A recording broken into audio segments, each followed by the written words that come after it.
السلام علیکم ورحمۃ اللہ وبرکاتہ۔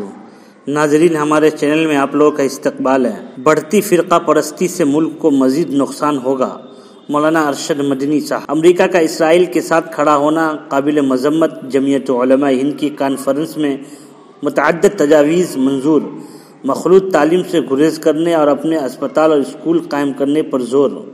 جمعیت علماء ہند کی قومی صدر مولانا سید ارشد مدنی نے ملک میں بڑھتی فرقہ پرستی پر تشویش کا اظہار کیا اور کہا کہ آج کچھ فرقہ پرست طاقتیں ملک کو آگ لگا رہی ہیں، معاشرے کو ان سے ہوشیار رہنے کی ضرورت ہے۔ مولانا مدنی نے کہا کہ ہمارا ملک فرقہ پرستی کی وجہ سے ایک مرتبہ ٹوٹ چکا ہے، اگر فرقہ پرستی بڑھے گی تو ملک کو مزید نقصان ہوگا۔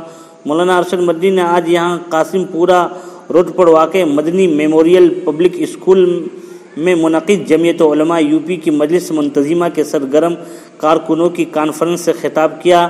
مجلس منتظمہ کے اجلاس میں مغربی اتر پردیش کے 17 اضلاع بشمول مراد آباد، علی گڑھ، میرٹھ، باغپت، مظفر نگر، شاملی، سہارنپور، بجنون، ہاپوڑ، غازی آباد، امروہہ، سنبھل، بدایوں، گوتم بدھ نگر، بلند شہر وغیرہ کے عہدیداروں اور ریاست کے تقریباً 1500 فعال کارکنان نے شرکت کی۔ اجلاس میں تنظیم کی مضبوطی پر تفصیلی تبادلہ خیال کیا گیا اور فرقہ وارانہ ماحول کو تبدیل کر کے اچھے ماحول کے قیام میں مدد کرنے اور 8ویں جماعت کے بعد لڑکیوں کے لیے الگ تعلیمی ادارے کھولنے کے علاوہ ووٹر بیداری مہم چلانے کے ساتھ ساتھ ووٹر لسٹ میں نئے ناموں کا اضافہ کرنے جیسے مسائل پر سنجیدگی سے غور و خوض کیا گیا۔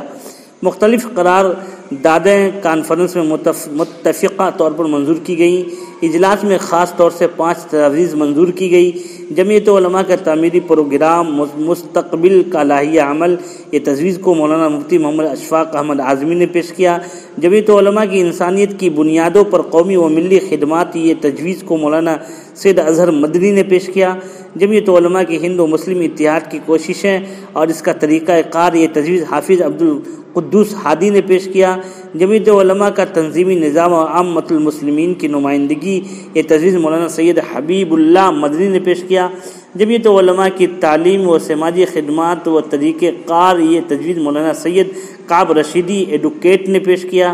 کانفرنس کی صدارت کرتے ہوئے صوبائی صدر مولانا سید ارشد رشیدی نے کہا، جمعیت علماء ہند کے قیام کا بنیادی مقصد قوم کی خدمت، اسلامی اقدار کا تحفظ ہے۔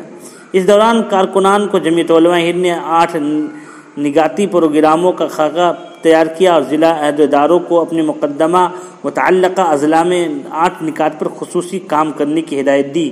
خصوصی خطاب میں جمعیت علماء ہند کے سربراہ مولانا ارشد مدنی نے فرقہ پرستی کا مقابلہ کرنے کے لیے پیار و محبت کے پیغام اور بھائی چارہ کو مضبوط کرنے پر زور دیا۔ مولانا مدنی نے کہا کہ جمعیت علماء ہند جمہوریت اور سیکولر آئین کی مضبوطی کے سلسلے میں میدان میں ہے۔ مولانا مدنی نے فلسطین میں بمباری کی شدید مخالفت کرتے ہوئے کہا کہ ہزاروں بچے، خواتین اور نوجوان شہید ہو چکے ہیں۔ انہوں نے کہا کہ فلسطین کے شہر اپنی آزادی کی جنگ لڑ رہے ہیں جبکہ اسرائیل حملہ آور ہے۔ ان حالات میں امریکہ اور دیگر ممالک کا اسرائیل کی تائید کرنا قابل مذمت ہے۔ مولانا ارشد مدنی نے لڑکیوں کی تعلیم کے لیے الگ اسکول قائم کرنے کی اپیل کی، ساتھ ہی اپنے شفا خانے، اسپتال قائم کرنے پر زور دیا۔ کانفرنس میں مولانا کعب رشیدی نے کہا کہ ہندوستان کی جمہوریت ہر ایک کو اپنے مذہب کے مطابق زندگی گزارنے کی آزادی دیتی ہے۔